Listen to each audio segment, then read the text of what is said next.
Ya es hora de pasar a la acción. Si queremos empezar a ejercer una medicina y una odontología basadas en las 4P, en las clínicas, en las consultas dentales, debemos empezar a cuidar la salud general.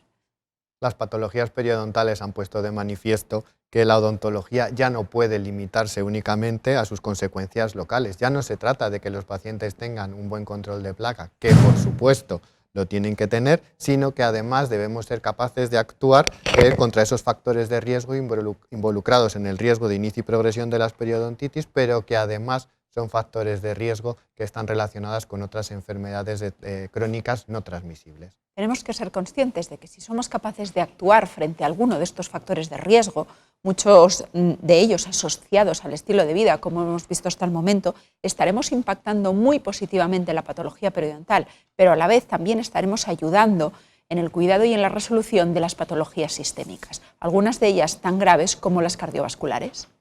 Y este es el punto de partida de una gran pregunta.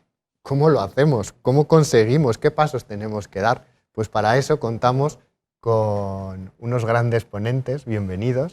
Me gustaría presentarles a la doctora Cristina Serrano otra vez, que es secretaria del Grupo de Trabajo SEPA-SET, Sociedad Española de Diabetes, y a los doctores Miguel Carasol, como coordinador de la Alianza por la Salud de SEPA, y al doctor Rubén León, como director de investigación del Dentire Research Center. A ellos les hemos pedido, y ahora nos pondrán en la pantalla de detrás la proyección de una diapositiva especial, les hemos pedido que nos hagan un decálogo. A ver si podemos ver la diapositiva, por favor. Un decálogo van a ser 10 puntos que nos van a guiar en ese camino que tenemos que crear prácticamente para convertir a esas consultas como promotoras de salud general. ¿Te parece que empezamos con el primero? Vamos a ello. Venga. Doctor Carasol, cambiar cuesta mucho y casi siempre es un proceso complicado que puede tener reticencias de nuestros colegas. Si todavía hay algún espectador que no se lo acaba de creer o no sabe cómo hacerlo, empecemos a contestar la primera pregunta del decálogo. ¿Por qué las consultas dentales deben ser promotoras de la salud general? Bueno, en primer lugar, muchas gracias a SEPA y a Dentite por la invitación a este simposio tan excelente. Mi más sincera enhorabuena a los organizadores que sois vosotros, coordinadores, porque es un trabajo ímprobo, la verdad. Muchas gracias. Y ya no me enrollo más y simplemente os digo que la consulta dental es un sitio, un centro de salud muy, muy importante, no solo para considerar la salud oral de los pacientes, por supuesto que sí, pero tratando al paciente como un todo, la verdad es que podemos hacer muchas cosas. ¿Por qué?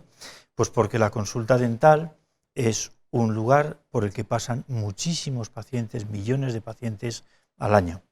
Esos pacientes muchas veces no van al médico porque consideran que están sanos, porque consideran que no tienen ninguna enfermedad y muchas veces también porque no saben que tienen factores de riesgo que pueden prevenirse pronto. Es decir, estamos hablando de enfermedades crónicas no transmisibles, pero que comienzan a actuar mucho antes de lo que nosotros pensamos.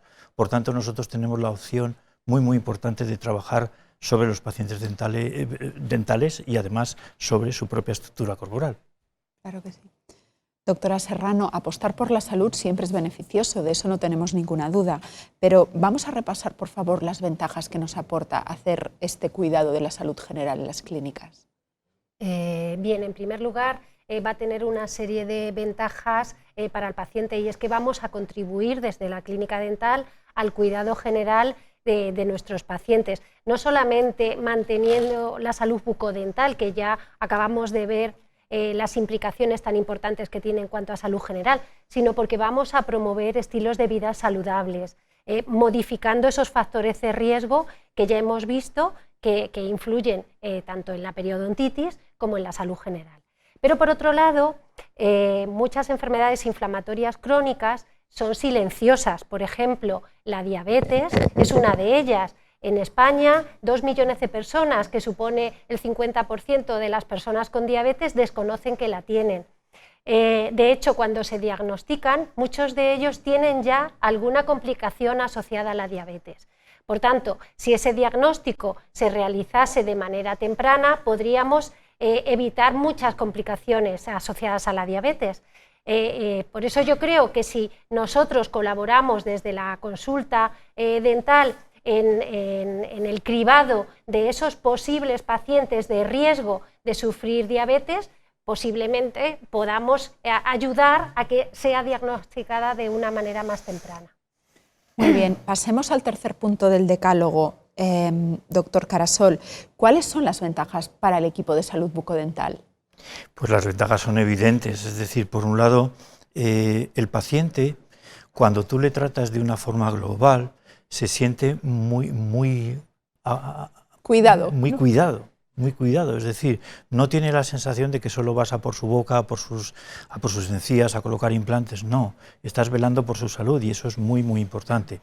Por otro lado, también es verdad que nosotros, cuidando la salud general de los pacientes y haciendo prevención, que esto es enormemente importante, evitamos muchas complicaciones en las consultas dentales. Hay un libro muy famoso de Malamer que comienza diciendo 9 de cada 10 complicaciones y situaciones de emergencia en una clínica dental se pueden prevenir. La otra pasará, te pongas como te pongas de alguna manera, ¿no? Pero esto es enormemente importante. Y luego yo creo que el tratar a los pacientes de una forma global nos permite de alguna manera que la profesión médica también comprenda que estamos involucrados en la salud sistémica de los pacientes y esto nos da mucho más prestigio y por supuesto beneficia al paciente, que es el objetivo prioritario. Supongo que como a mí le pasarán a otros muchos profesionales, es decir, yo quiero convertir mi clínica en un espacio de promoción de la salud, pero llego el lunes y me bloqueo, es que no sé por dónde empezar. Cristina, ayúdame, ¿cuál es el primer paso que tengo que hacer? Pues lo primero, ser capaces de motivar a nuestro equipo. Me gusta mucho la frase que dice muchas veces Miguel, que nuestra boca no es una caja con dientes que está fuera del cuerpo, sino que pertenece al resto del organismo. Entonces, de una vez por todas, tenemos que ser conscientes de que somos sanitarios y de que tenemos pues una necesidad de promover la salud y contribuir con nuestro trabajo a la salud general. Y todo el equipo debemos de ir unidos con la ilusión que supone saber que lo que estamos haciendo es algo necesario de verdad. Luego, en cuanto a la estructura necesaria, pues la verdad es que son 4 cosas, es muy sencilla. Lo que necesitamos saber es el índice de masa corporal del paciente. Entonces, o bien le preguntamos al paciente cuánto mide y cuánto pesa, o tenemos una báscula y un tallímetro en la consulta. Necesitamos una cinta métrica, que nos va a venir muy bien para medir el perímetro de la cintura, que es muy importante para valorar la obesidad abdominal, un tensiómetro, lancetas para extracción de sangre capilar y vamos a tener también un aparatito que va a medir la hemoglobina glicosilada, que es algo muy fiable a la hora de saber el control del paciente en los últimos 3-4 meses, el control de la glucemia. Y además el paciente no necesita venir en ayunas para que podamos valorarlo. Yo que soy muy obediente, ya tengo a mi equipo organizado y te prometo que me he comprado todos los elementos, los tengo. Miguel, ¿en qué aspectos de la salud general me tengo que fijar de mis pacientes? ¿En qué patologías me centro?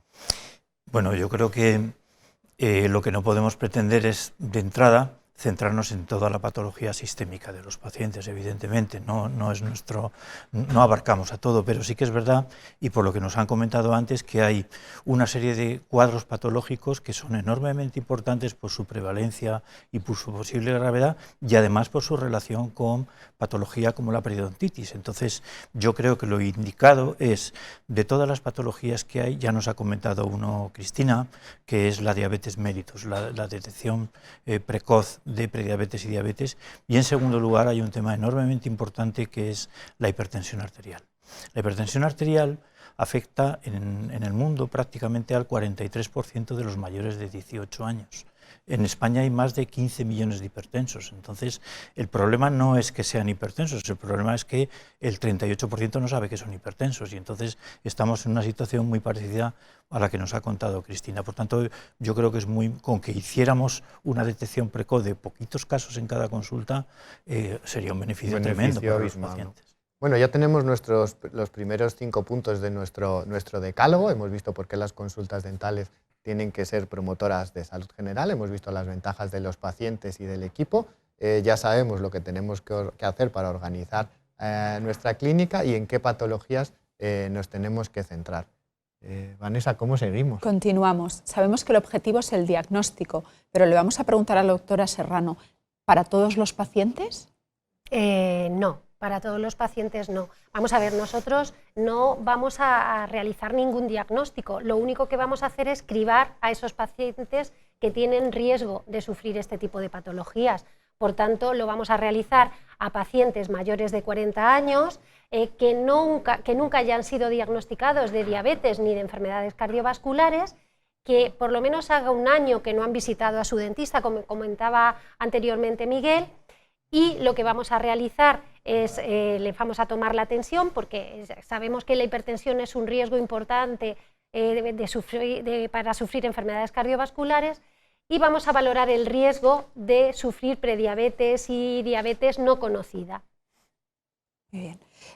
Doctor Carasol, este cribado del que habla ahora, ¿cuál sería el momento ideal para realizarlo? Es importante esta pregunta porque si nosotros pretendemos que en una consulta dental, en una clínica dental, el paciente en primera visita le agobiemos de alguna manera, ¿no?, con que no solo hay que verle su boca, que es a lo que está acostumbrado y a lo que va, sino que además le vamos a hacer lo que él considera que será un chequeo médico, aunque sea pequeñito, pues es importante no hacerlo en la primera visita. Sí que es importante comentárselo, es decir, que por su salud general, porque queremos evitar también complicaciones en nuestros tratamientos dentales, como por ejemplo el administrar anestésicos con vasoconstrictor por el problema de la hipertensión arterial, etc. Entonces es muy importante que al paciente le convenzamos de que hay que hacer unas pequeñas pruebas, como nos ha comentado Cristina, para que todos estemos más tranquilos. Por tanto, la segunda visita, la visita de diagnóstico, sería un momento interesante para hacerlo. Vamos a ordenar el procedimiento, es decir, los pasos que tenemos que ir dando. Doctora Serrano, ¿por dónde empezaríamos? Pues como siempre empezaremos por una buena historia clínica. Vamos a realizar una anamnesis en la que vamos a enfocar las preguntas a todo lo que nos interesa tratar del paciente. Por supuesto, si tiene antecedentes personales de diabetes o enfermedades cardiovasculares, le vamos a preguntar su edad, su altura y su peso para valorar el índice de masa corporal, cuánto tiempo hace de su última visita con el médico, si se hizo analítica, si ha tenido alguna vez algún parámetro alterado en la analítica, si se suele tomar la tensión, si alguna vez la ha tenido elevada, si alguna vez le han mandado medicación. Le vamos a preguntar por antecedentes familiares, tanto de enfermedades cardiovasculares como de diabetes, hipercolesterolemia o hipertensión, por valorar si existe una predisposición genética o epigenética, y vamos a preguntarle también por sus hábitos, si fuma, cuánto fuma, si realiza deporte a diario o de manera es dominguero o nunca, es una persona sedentaria, y cómo se alimenta, si su dieta es de tipo más bien proinflamatorio o de tipo más bien antiinflamatorio. Miguel, ¿por dónde seguimos después de la historia clínica? Pues hay que seguir por la exploración de la patología, que yo creo que en principio habría que valorar la presión arterial del paciente. Se haría, como hemos comentado, en una segunda visita, una tercera, lo que fuera, pero siempre antes de hacer un tratamiento o unos medios diagnósticos dentales. ¿Por qué? Porque el paciente necesita estar al menos 3 o 5 minutos relajado para que, ya que existe la tensión de la hipertensión de la bata blanca, que sea lo menos grave posible, ¿no? Entonces, hay una serie de parámetros que todo lo que estamos comentando aquí, eso sí quisiera aclararlo, forma parte de un proyecto que se llama Promosalud, que está desarrollado por SEPA, y lo que pretende es valorar el riesgo cardiovascular y metabólico, como nos ha comentado Cristina, en los pacientes en las clínicas dentales, tanto por dentistas como por higienistas. Esto es muy importante, es decir, es un procedimiento que se puede hacer a todos los niveles en la consulta dental. Entonces, volviendo a la presión arterial, aunque no me voy a enrollar aquí mucho, pero básicamente lo que hay que hacer es que el paciente esté sentado con los pies apoyados en el suelo. Hay que utilizar un tensiómetro que no sea de muñeca, preferiblemente que sea de brazo, porque es más preciso, y luego hay que tomar 3 registros generalmente de la presión arterial, con una diferencia de 1 minuto entre cada uno de ellos. Y luego lo que se hace es tomar la media de los 2 últimos registros de presión arterial. ¿Con esto qué conseguimos? Pues conseguimos saber una cifra. Y esa cifra nosotros no estamos diagnosticando nada. Lo que estamos diciendo es que ese paciente puede tener un cuadro de hipertensión arterial que, por supuesto, y luego lo veremos, le remitimos a su médico o a su especialista en cardiología para que valore si tiene hipertensión arterial. Nosotros no diagnosticamos nada, nosotros cribamos, que es muy importante. Que ya es importante. Ya lo creo. Vale, tenemos la tensión controlada, se la hemos tomado al paciente y ahora tenemos que valorar el azúcar que tiene en sangre. ¿Cómo es ese procedimiento? ¿Cómo lo hacemos, Cristina? Bien, nosotros lo que vamos a realizarles es un cuestionario sobre riesgo de diabetes. El cuestionario que más se utiliza, el más testado, es el test FINRISC, que lo podéis encontrar en internet tecleando, podéis encontrar test el original, adaptados o incluso rellenables online. Son 8 preguntas que se realizan al paciente con diferentes respuestas y se les da una puntuación en función de las respuestas. A mayor puntuación, mayor riesgo de sufrir una prediabetes o una diabetes no conocida. Consideramos a partir de 12 que ya hay un riesgo moderado de poder sufrir una prediabetes o una diabetes, y en ese caso les realizamos una punción capilar y valoramos su índice, su porcentaje de hemoglobina glicosilada. Una vez que tomamos la medida sanguínea y la metemos en el aparatito, tarda solamente 5 minutos en darnos el resultado. Mientras tanto, nosotros podemos estar haciendo, por ejemplo, un refuerzo de cepillado al paciente o trabajando con él en lo que tengamos pensado para ese día. Ese resultado que nos va a dar de la hemoglobina glicosilada, si está por debajo de 5,7, en principio nos está indicando que esa persona está metabólicamente sana. Si se encuentra entre 5,7 y 6,2, puede ser que pueda tener una prediabetes, y si el valor está por encima de 6,2, puede tener un mayor riesgo de sufrir una diabetes. Entonces, en ese caso, lo que vamos a hacer va a ser realizar un documento de interconsulta y vamos a apuntar todos los datos que hemos reflejado de nuestro paciente para remitírselo a su médico de familia, para que su médico de familia le realice las pruebas que estime pertinentes y realice el diagnóstico definitivo. Miguel, un poco siguiendo la estela de lo que nos contaba Cristina, claro, yo hago todas estas pruebas, recopilo un montón de información. ¿Cómo manejo eso? Es decir, ¿cómo se lo transmito al paciente o cuáles son los siguientes pasos que tengo Yo que creo que dar? esto es importantísimo porque aquí es donde siempre se bloquean las cosas. ¿Sí? Sí. ¿Por qué? Pues porque tú a un paciente le dices, tiene usted la tensión elevada, vaya al médico, ¿no?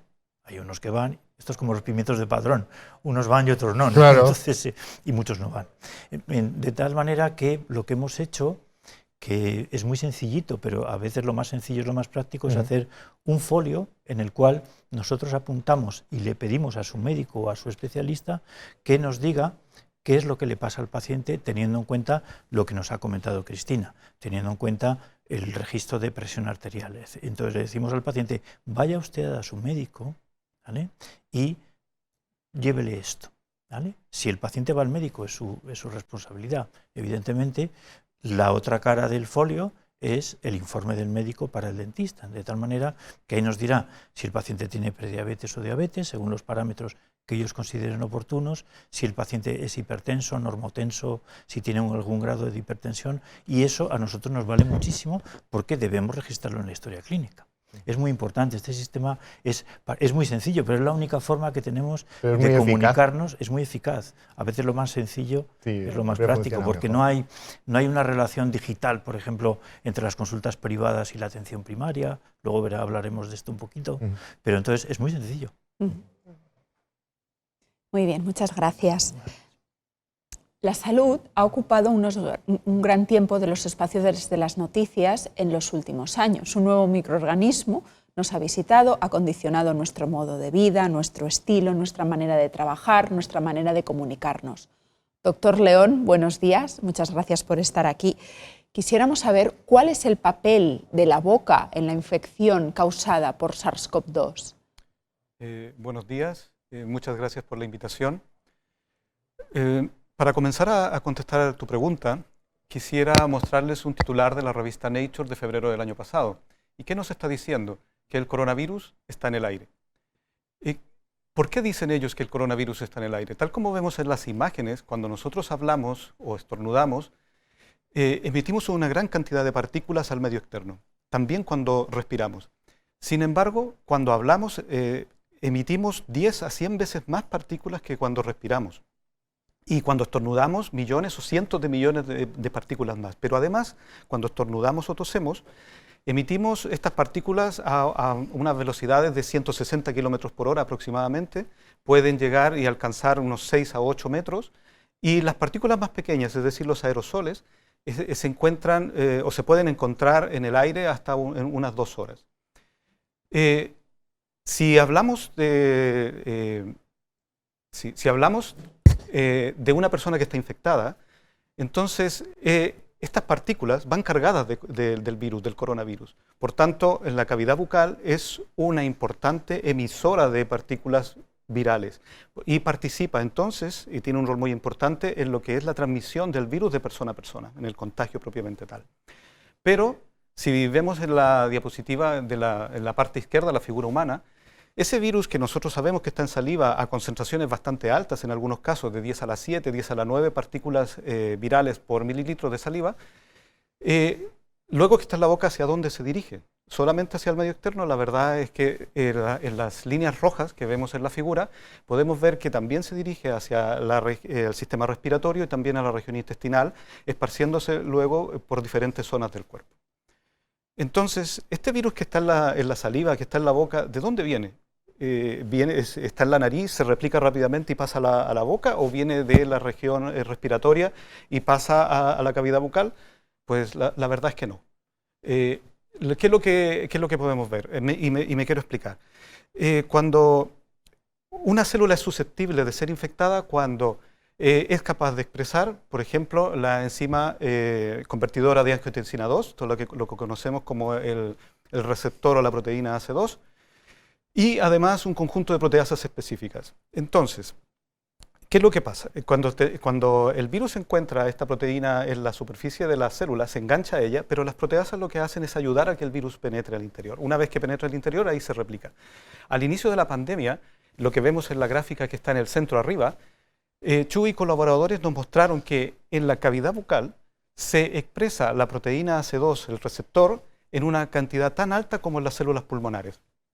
Pero en el panel de la derecha, en esa matriz de puntos que estamos viendo, en la población más alta de puntos, ¿qué es lo que vemos? Que las células de la glándula salival son capaces de expresar tanto el receptor AC2 como estas proteasas que les mencionaba anteriormente, en una cantidad tan alta como en las células pulmonares. Si nos dirigimos inmediatamente abajo a esa matriz de puntos, ¿qué es lo que estamos viendo? En la parte de la izquierda hay una serie de tipos celulares que se encuentran en la cavidad bucal. Y lo que estamos viendo es que tanto el receptor AC2 como las proteasas que les señalaba se expresan en una gran cantidad en los diferentes tipos celulares que se encuentran en la cavidad bucal. Por tanto, las células de la cavidad bucal son bastante susceptibles a ser infectadas por el virus, y el virus se puede replicar en el interior. Un ejemplo de eso lo tenemos en el panel central, en la figura que está de colores azules, rojos y verdes. ¿Qué es lo que estamos viendo? En la izquierda, un corte por una glándula salivar menor, y en la derecha un corte por la glándula parótida. Lo que vemos en rojo es el coronavirus, el SARS-CoV-2. Vemos que es capaz de infectar prácticamente a todas las células que componen esta estructura, pero lo vemos que se replica y en una gran cantidad. Es así como se contamina la saliva del virus SARS-CoV-2. Entonces, el trabajo de estos investigadores es muy interesante porque ellos señalan que las glándulas salivares serían verdaderos reservorios del virus SARS-CoV-2, pero además ellos hacen una afirmación interesante, que la cavidad bucal sería tanto o más importante en el momento de la infección que la nariz. Entonces, para recapitular, la cavidad bucal jugaría un rol muy importante en la transmisión, en el contagio de persona a persona, pero también en lo que es en el momento de la infección y en la diseminación del virus hacia el resto del organismo. Para terminar, y quiero ser... lo que podemos ver aquí es que un ejemplo muy claro y muy inmediato de la relación que hay entre la cavidad bucal y la fisiología del resto, del resto del cuerpo. Doctor León, usted y su equipo de investigación han publicado diversos artículos recientemente en donde se explica el mecanismo de acción que algunos antisépticos pueden tener a la hora de degradar el SARS-CoV-2, concretamente con el CPC. Yo quisiera preguntarle cuál cree que puede ser el papel real de los antisépticos como prevención, es decir, para evitar que una persona se contagie por SARS-CoV-2 y también en el caso de que una persona ya esté contagiada por SARS-CoV-2. Vale. En el caso de de mecanismo de prevención, uno más fácil y muy sencillo es que si yo bajo, por ejemplo, la carga viral en saliva, cuando la persona emita esas partículas que están cargadas de virus, emitirían una menor cantidad y por tanto bajaría la probabilidad de que las personas que estén a su alrededor se infecten.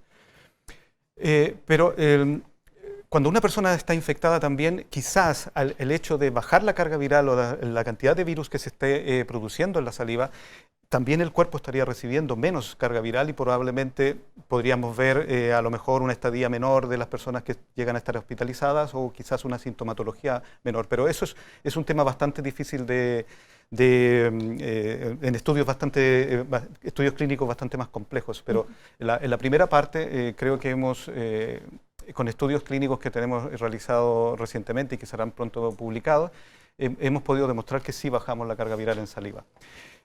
Tal como señalaba anteriormente, yo creo que este es un ejemplo muy claro de cómo está relacionada la cavidad bucal con, o sea, la salud bucal con la salud general. Muchas gracias a los tres doctores por su magnífica información.